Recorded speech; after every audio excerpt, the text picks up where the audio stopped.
श्री श्याम सदाशिव ने जब हरि को देखा, श्री राम को देखा, तो कहा हे सच्चिदानंद, आपके चरणों में प्रणाम है, आपकी जय हो, आपकी जय हो, आपकी जय हो। जब मां सती ने श्री श्याम सदाशिव को प्रणाम करते हुए श्री राम को देखा, तो शिव जी से पूछ लिया, हे भोलेनाथ, आप किसको प्रणाम कर रहे हो, आप किनको प्रणाम कर रहे हो? अरे वलकलधारी जो भगवा वस्त्र पहन करके भ्रमण कर रहे हैं, आप इनको क्यों प्रणाम कर रहे हो, यह कौन है?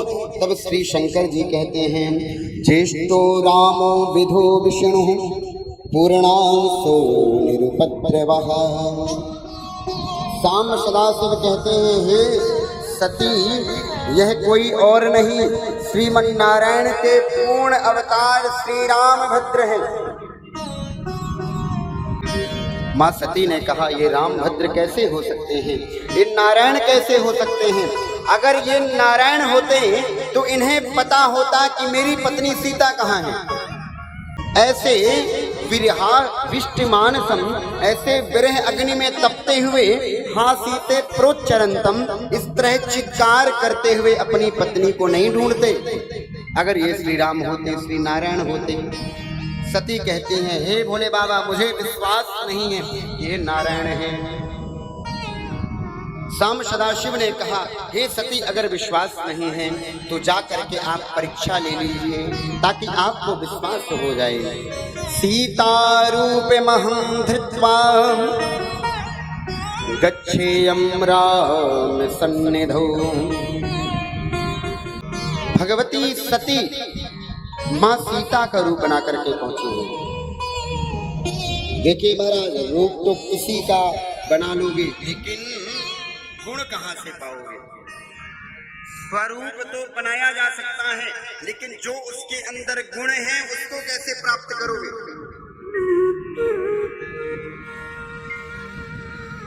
जब सीता श्री राम जी के साथ चलती थी तो प्रायः मध्य में चलती थी।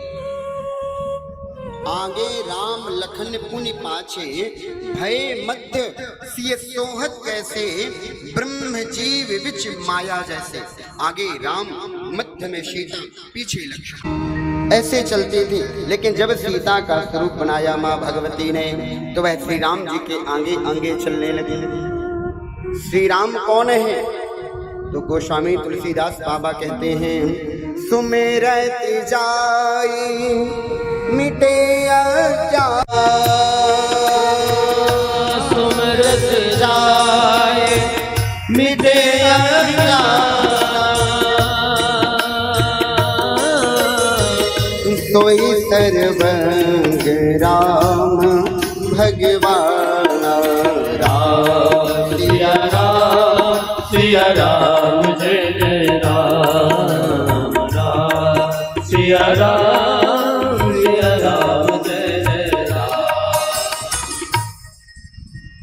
श्री राम तो सब जानते हैं। सुमिरत जाय मिटे अज्ञाना, जिनके नाम स्मरण मात्र से आपके अंदर का अज्ञान तिमिर ध्वस्त हो जाता है, ऐसे भगवान श्री राम भद्र से कुछ छिपा हुआ नहीं है, वे सब जानते हैं। हमारा सीता का स्वरूप बनाए हुए मां सती को देखा, श्री राम कहते हैं, प्रेमितस्तम सती ब्रूहि त्वं संभुस्ते नमो गतः, एकाकी विपिने कस्मात् आगता पतिना विना। श्री राम जी ने मां सती को देखा तो कहा, हे देवी, हे मां जगदम्बिके, नमो गतः, आप अकेले अकेले इस विपिन में क्यों भ्रमण कर रही हैं, जंगल में क्यों घूम रही हैं? आपके नमो कहाँ हैं? नमो अर्थात आपके भगवान शंकर कहाँ हैं?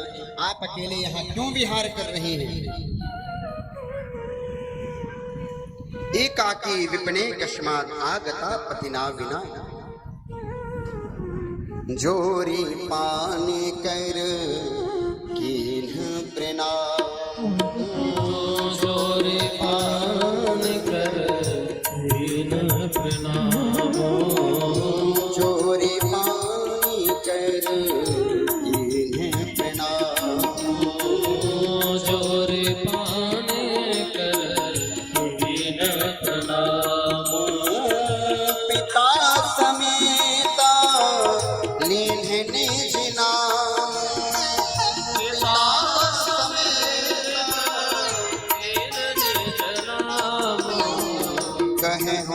बहोरी, कहाँ वृष के तू कहूँ बहोरी। इसके तो बिपिन अकेला विरह के हेतु, विपिन अकेला विरह के। जैसे ही भगवान श्री राम ने पिता समेत माँ सती का नाम लिया, प्रणाम किया, माँ सती पहचान गई कि जिनकी मैं परीक्षा लेने आई हूँ ये साक्षात श्री हरि ही हैं। अगर ये हरि नहीं होते तो मुझे सीता मान करके अपना लेते, लेकिन यह तो सर्वज्ञ हैं, सब जानते हैं।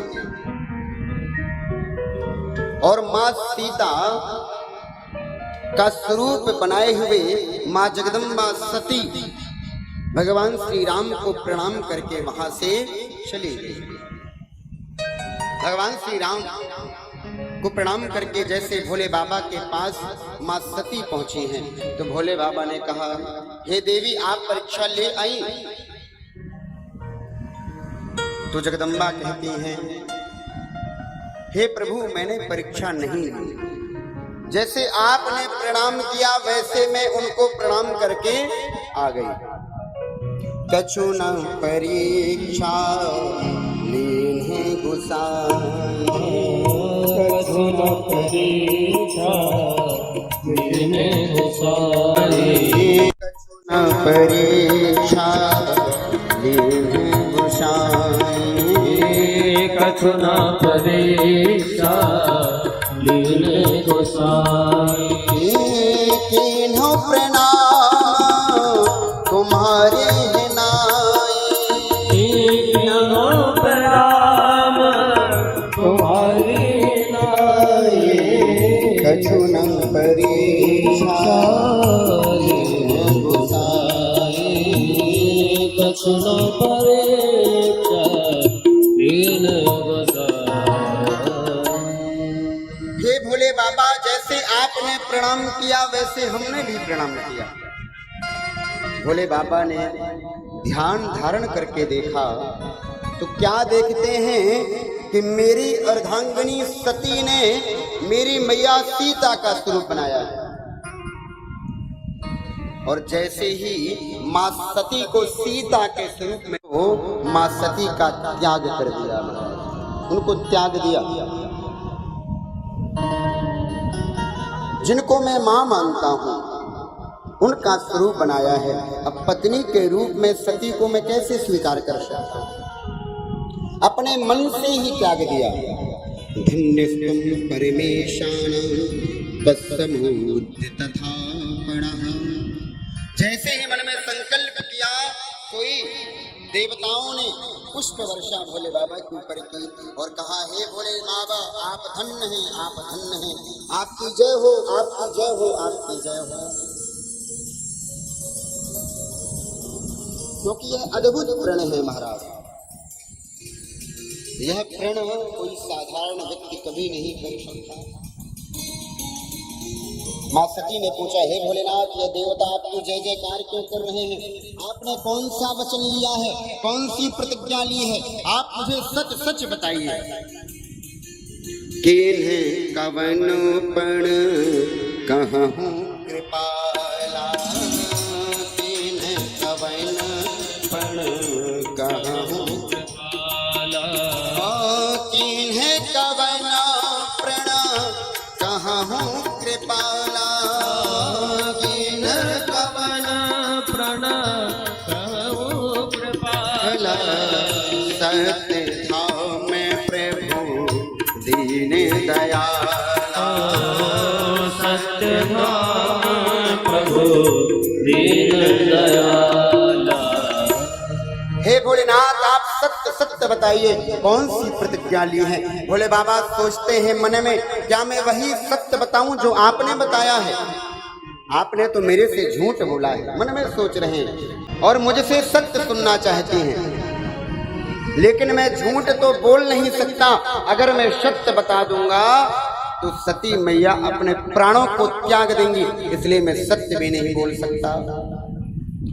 सूत जी कहते, हे ऋषिवरों, ऐसा सत्य भी नहीं बोलना चाहिए जिससे सामने वाला व्यक्ति मृत्यु को प्राप्त हो जाए। सत्य भी प्रिय लगने वाला हो। सत्य भी कैसा हो? प्रिय लगने वाला हो। सत्यम ब्रूयात प्रियम ब्रूयात ना ब्रूयात सत्यम अप्रियम। जो अप्रिय सत्य है उसे बोलना नहीं, आपको पचा जाना है, उसका सेवन कर जाना है। अगर किसी आपके असत्य से किसी के प्राण बच रहे हैं, वह असत्य भगवान कहते हैं मैं क्षमा कर देता हूं।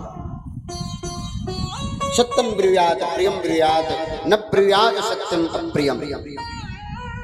भगवान भोले बाबा ने सोचा, अगर हमने सत्य बता दिया तो सती मैया प्राणों को त्याग देंगी और सत्य हम बोल नहीं सकते। तो जहां आप सत्य बोल ना पाओ और सत्य बोल ना सको, वहां क्या हो जाना चाहिए? वहां शांत हो जाना चाहिए। तो भगवान भोले बाबा शांत होकर के बैठ गए। और महाराज भोले बाबा जब आसन पर आसीन हुए तो दिव्य समाधि लग गई। भोले बाबा की दिव्य समाधि लगी है। और 1-2 वर्षों की नहीं, 87,000 वर्षों की दिव्य समाधि भोले बाबा ने लगाई है।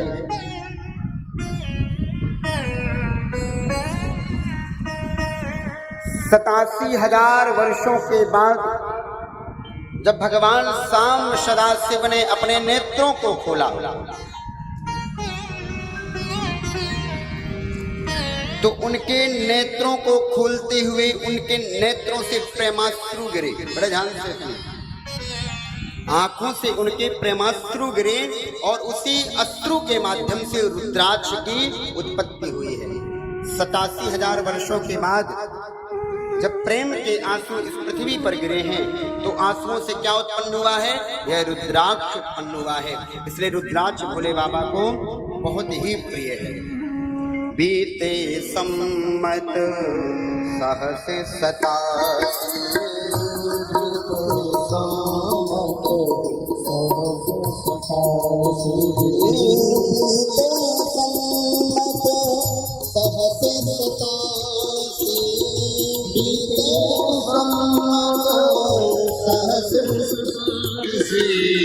तजी समाधि शंभु अविनाशी। तजे समाधि शंभु अविनाशी। राम राम शिव सुमिरन लागे। राम राम शिव सुमिरन लागे। राम राम शिव सुमिरन लागे। राम राम शिव सुमिरन जानिब सती जगत पति जागे। जानिब सती जगत पति जागे। अपने नेत्रों को खोला, राम राम का स्मरण किया। सती मैया को आभास हुआ कि अब मेरे भोले बाबा समाधि से जाग गए थे। उसी समय दक्ष को प्रजापति घोषित किया गया। बड़े ध्यान से। दक्ष को, राजा दक्ष को प्रजापति की उपाधि दी गई। उस उपाधि को अलंकृत करने के लिए ब्रह्मा बाबा ने एक सभा बुलाई, जिसे स्वागत समारोह का नाम दिया गया। स्वागत समारोह कि आज सभी देवता आएंगे और दक्ष को प्रजापति बनावेंगे। प्रजापति की उपाधि प्रदान कर दी, उनका स्वागत करेंगे। भू भुवः स्वः जनः तपम सत्यम वैकुंठ धाम। सभी लोगों से देवताओं का आगमन हुआ हमारा। उसमें शिव जी भी पहुंचे। उस सभा में जब दक्ष प्रजापति का आगमन हुआ, जब दक्ष प्रजापति आए तो समस्त देवता आसन छोड़ करके खड़े हो गए। एते ही सर्वे च सुरासुरा भृशं नमन्ति मां विप्रवरा तथर्षयः। सभी देवता आसन छोड़ छोड़ करके खड़े हुए, इसलिए प्रजापति दक्ष आ रहे हैं, लेकिन 3 देवता खड़े नहीं हुए, ब्रह्मा विष्णु और महेश। ब्रह्मा बाबा पर नजर गई दक्ष की, अरे ये तो पितामह है, पिता है। विष्णु जी को देखा, अरे ये तो पितामह है, दादाजी है, पिता के भी पिता है।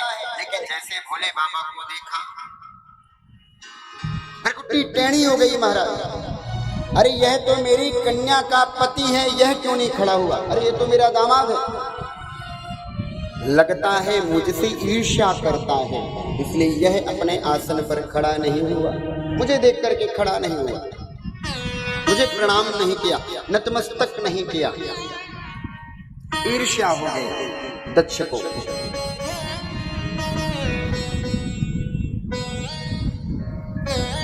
सभा में ही क्रोधित होकर के बोलने लगा राजा दक्ष, कथम भृशो दुर्जन वन महामना त्वाभूत यहाँ प्रेत पिशाच संभृतः। हे देवताओं, हे ऋषिवरों, सभी लोग कान खोल करके सुन लीजिए। दक्ष कहता है, यह जो प्रेतों और पिशाचों से घिरा हुआ महामनस्वी है, यह मूर्ख है, मुझे देख करके खड़ा नहीं हुआ। यह क्या जाने अभिवादन कैसे करते हैं, किसी की बढ़ती हुई उत्कर्ष को देख कर कैसे होते हैं। यह महामनस्वी मूर्ख मुझे नहीं पहचान पाया, मुझसे ईर्ष्या करता है। दक्ष इतना क्रोध में भरा हुआ, सूत जी महाराज कहते हैं, दक्ष ने भगवान शाम सदाशिव को श्राप दे दिया। महाराज श्राप क्या दिया? रुद्रो हयम यज्ञ बहिष्कृतो में वर्णिष्वती तोथि विवर्ण रूपः। दक्ष ने कहा, कोई एक मूर्ख अगर सभा में आ जावे तो सारी सभा दूषित हो जाती है, और यह तो महामूर्ख महामनस्वी बैठा है, इसलिए मैं इस शंकर को श्राप देता हूं कि किसी भी यज्ञ में इसको कोई भी भाग नहीं दिया जाएगा। किसी ने बोल दिया, अरे दक्ष, जब इतने अवगुण तुम्हें भगवान भोले बाबा पर दिखाई पड़ रहे हैं, तो अपनी कन्या का विवाह इसके साथ क्यों किया? विवाह ही ना करते।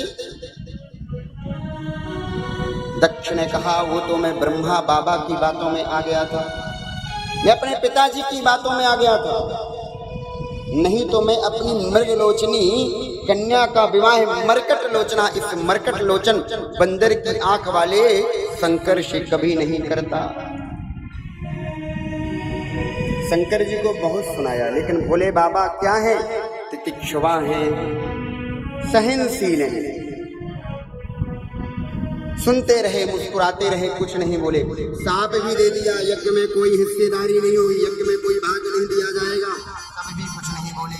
लेकिन उनके साथ में आए हुए थे नंदी महाराज, नंदी महाराज से नहीं रहा गया, खड़े होकर के बोले, अरे दक्ष, जब से सभागार में तू उपस्थित हुआ है, तब से मैं की रट लगा रहा है। जा तू मैं की रट लगाता है, तुझे पकड़े का मुख लग जाए, ऐसा हमारा श्राप है। अब तो महाराज वहां चल रहा था स्वागत समारोह है, लेकिन अब बन गया था साप समारोह। एक दूसरे को सब साप देने लगे। शुक्राचार्य जी खड़े हुए, उन्होंने कहा, जाओ शिव के सारे गण पाखंडी हो जाओ। भोले बाबा ने कहा, राम राम, ऐसे ही चलता रहा तो सब गड़बड़ हो जाएगा। अपने सभी गणों को उठाया और वहां से चले गए। बोलो उमापति महादेव की जय। भगवान भोले बाबा क्यों नहीं खड़े हुए?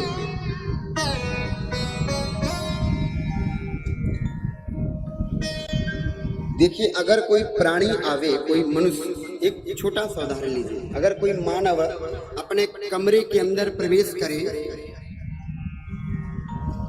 और मच्छर कहे कमरे के अंदर प्रवेश नहीं करना है, वहीं खड़े रहो, तो क्या उसकी बात मान जाओगे?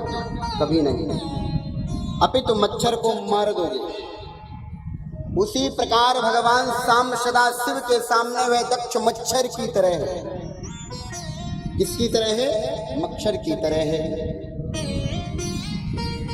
लेकिन प्रजापति की गद्दी मिल गई है, तो अपने आप को अभिमानी समझता हुआ मैं महादेव के प्रताप को भूल गया है और ईर्ष्यावश एक बार इसी दक्ष ने कनकल हरिद्वार में एक यज्ञ किया। सूत जी कहते हैं एकदा तु मुनि तेना यज्ञ प्रारंभितो महान तत्राहुतास्तदा सर्वे दीक्षितेन सुरर्षयः। दक्ष ने यज्ञ किया, सभी छोटे छोटे देवताओं को आमंत्रित किया, निमंत्रण पत्र दिया महाराज, लेकिन भोले बाबा को नहीं बुलाया। देवताओं के वाहन कैलाश पर्वत के ऊपर से गड़गड़ाते हुए जा रहे थे। मां सती ने देखा रोहिणी को जाते हुए, जो चंद्रदेव की पत्नी है उनके साथ जा रही थी। मां सती ने पूछा, हे रोहिणी तू सुबह सुबह सज सवर करके कहाँ जा रही है? रोहिणी ने कहा, मैया आपको पता नहीं, आपके पिताजी के यहाँ एक दिव्य यज्ञ हो रहा है, उसी में हमें आमंत्रण दिया गया है जिसमें हम जा रहे हैं, क्या आपको नहीं बुलाया गया?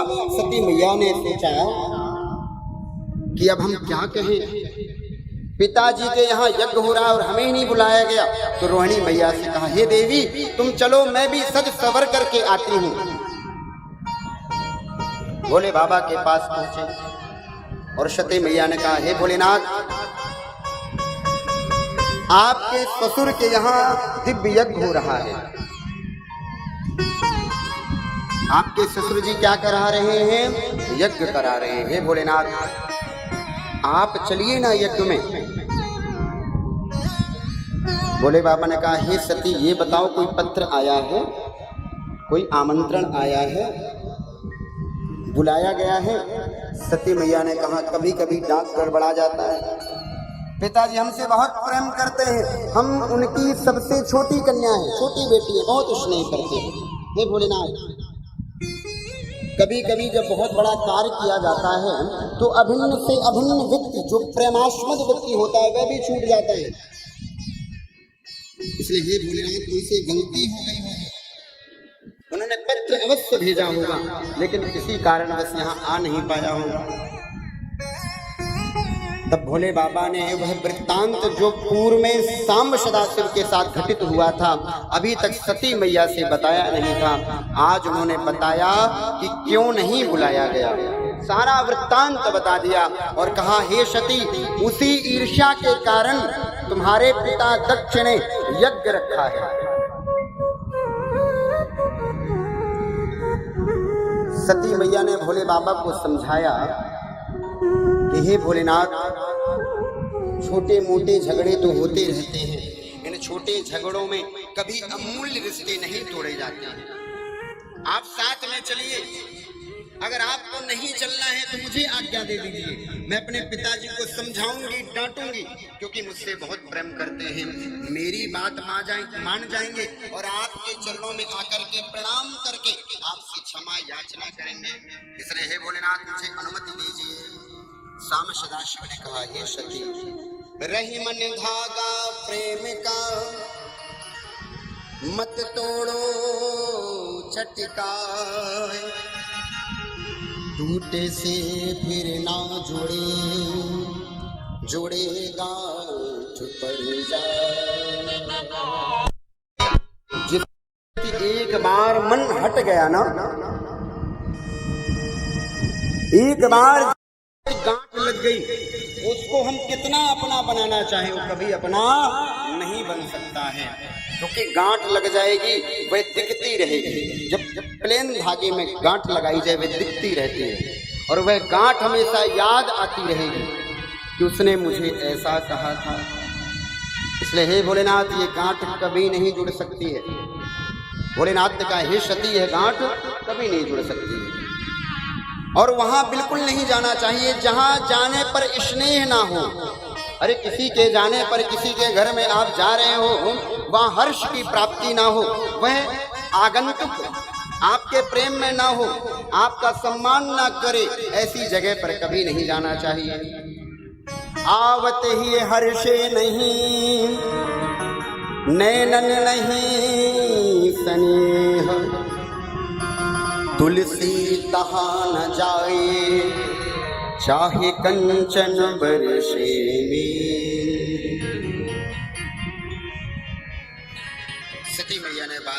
प्रणाम किया है भोलेनाथ आप आज्ञा दीजिए मैं अपने पिता को समझाऊंगी। तो भोले बाबा ने बहुत समझाने का प्रयास किया लेकिन महाराज अनहोनी को कौन टाल सकता है। अंत में भगवान भोलेनाथ ने सब राम जी के ऊपर और अपने नेत्रों को बंद करके बोल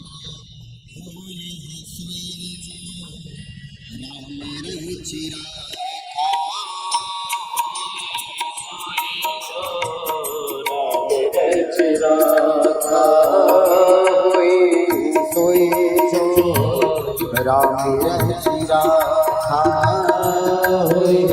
सोई जो राम चिरा को करता बड़ा वही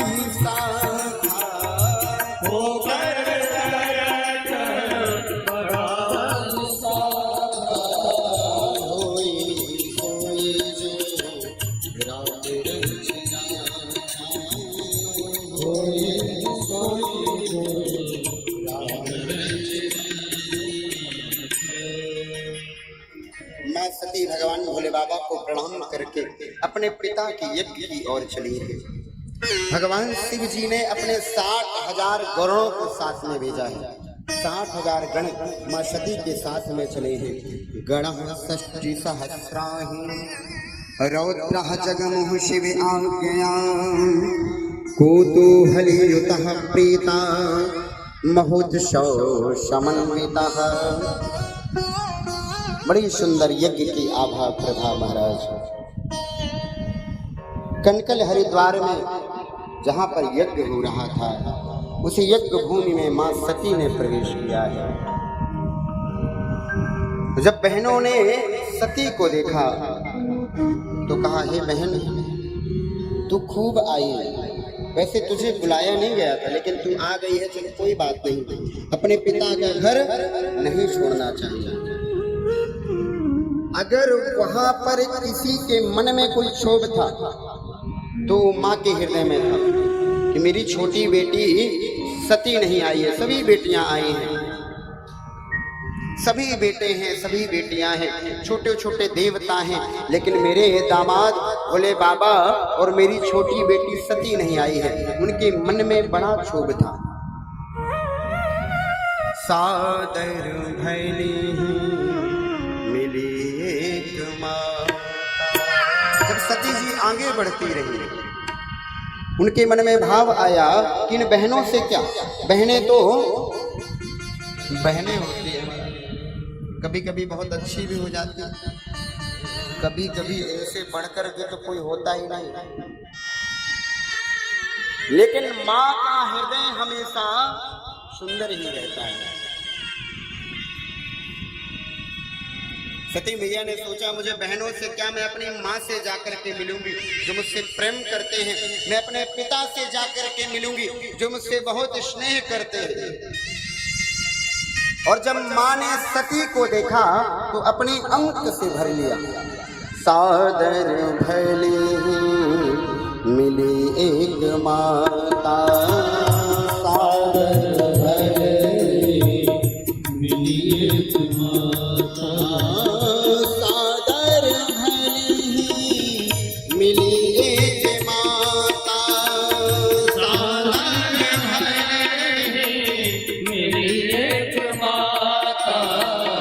भगिनी मिली बहुत मुस्काता, भगिनी मिली बहुत मुस्काता, भगिनी मिली बहुत मुस्काता, भगिनी मिली बहुत मुस्काता। माँ ने जब सती को देखा अपने अंक से भर लिया। हे पुत्री तुमने बड़ा विलंब कर दिया आने में, मैं तुम्हारी ही प्रतीक्षा कर रही थी कि मेरी छोटी बेटी अब तक क्यों नहीं आई। सती मैया ने जब माँ के अंक में, जब माँ के अंक में लिपटी हुई है, जब माँ ने अंक में भर लिया तो उनको जितना भी दर्द था जो भी दुख था धीरे धीरे समाप्त हो गया। मन बिल्कुल शांत हो गया कि वास्तव में मुझे यहाँ चाहने वाला कोई तो है जो मुझसे अपार प्रेम करता है। यज्ञ में आगे बढ़ते हैं, पिताजी को देखा, लेकिन पिताजी ने देखकर मुख मोड़ लिया महाराज, बात ही नहीं की। राजा दक्ष ने सती जी को यह व्यवहार बहुत ही अटपटा लगा, क्योंकि जिस सती से इतना प्रेम करता था दक्ष, आज उसी को देख करके मुख मोड़ लिया। सती जी को यह व्यवहार अटपटा लगा। वह दुख का यह घूंट भी पान कर गई, लेकिन जब यज्ञ में अपनी दृष्टि को घुमा करके देखा, यस्य स्मरण मात्रेण सर्वं भूतं भवत्तयोः विना तेन कृतं सर्वं पवित्रं भविष्यति। यज्ञ में जब दृष्टि घुमा करके देखा तो क्या देखती हैं? छोटे छोटे देवताओं का भाग रखा हुआ है, छोटे छोटे देवताओं का हिस्सा रखा हुआ है, छोटे छोटे देवताओं के बैठने के लिए एक समुचित स्थान दिया गया है, लेकिन भोले बाबा का उस संपूर्ण यज्ञ में कहीं कोई स्थान नहीं है। एक पतिव्रता नारी सब कुछ सह सकती है, लेकिन अपने पति का अपमान नहीं।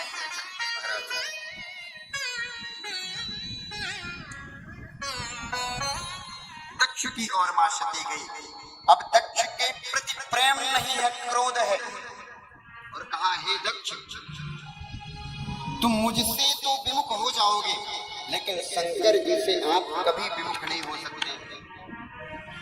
आप मुझसे बैर कर लीजिए, लेकिन भोले बाबा को आपने कहीं स्थान नहीं दिया है। इसलिए हे दक्ष, तुमने बहुत बड़ा अपराध किया है। जिन देवताओं का तुमने स्थान दिया है, वो देवता तो भगवान सांब सदा शिव का दिन रात पूजन करते हैं, उनकी आराधना करते हैं, उनका स्मरण करते हैं, और ऐसे देवताओं का स्थान दे दिया, लेकिन एक भी स्थान मेरे भोले बाबा को प्रदान नहीं किया। दक्ष ने कहा, हे सती, तुम किसकी बात करती हो जो अमंगल वेशधारी है? अमंगलस्तु ते भरता शिवोऽसो गम्यते बुधैः अकुलीनो वेदबाहो भूत प्रेत पिशाचरा।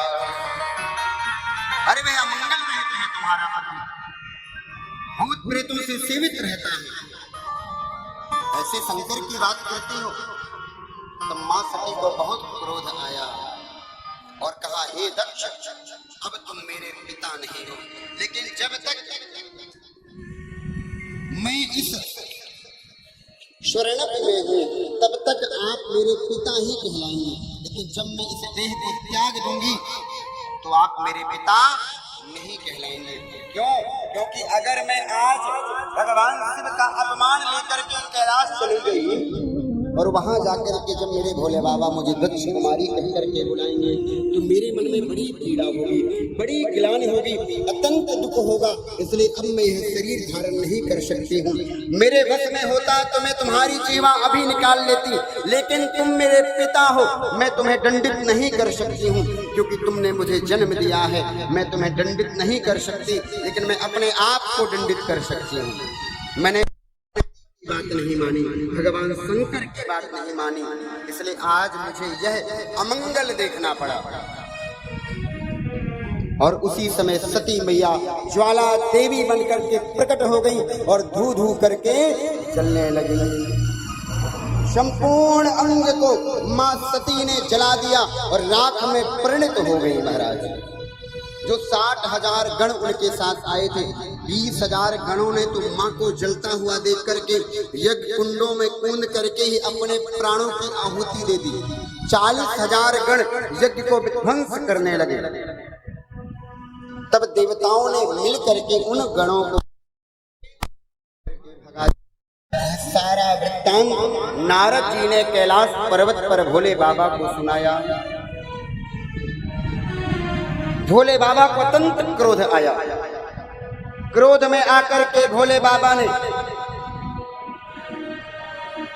अपनी जटा से एक बाल निकाला और उस बाल को निकाल करके एक चट्टान पर पटका, उसके 2 भाग हो गए। एक से माँ काली का प्राकट्य हुआ।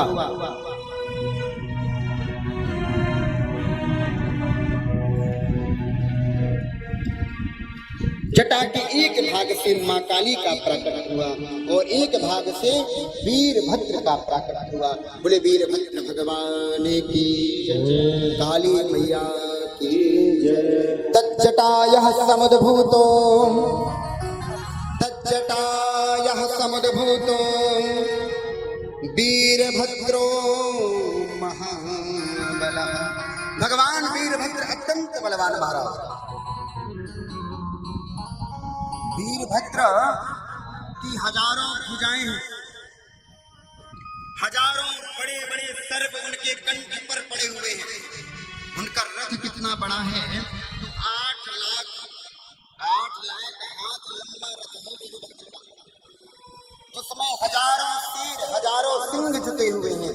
हजारों सिंह मिलकर के उस रथ को बलपूर्वक खींच रहे हैं।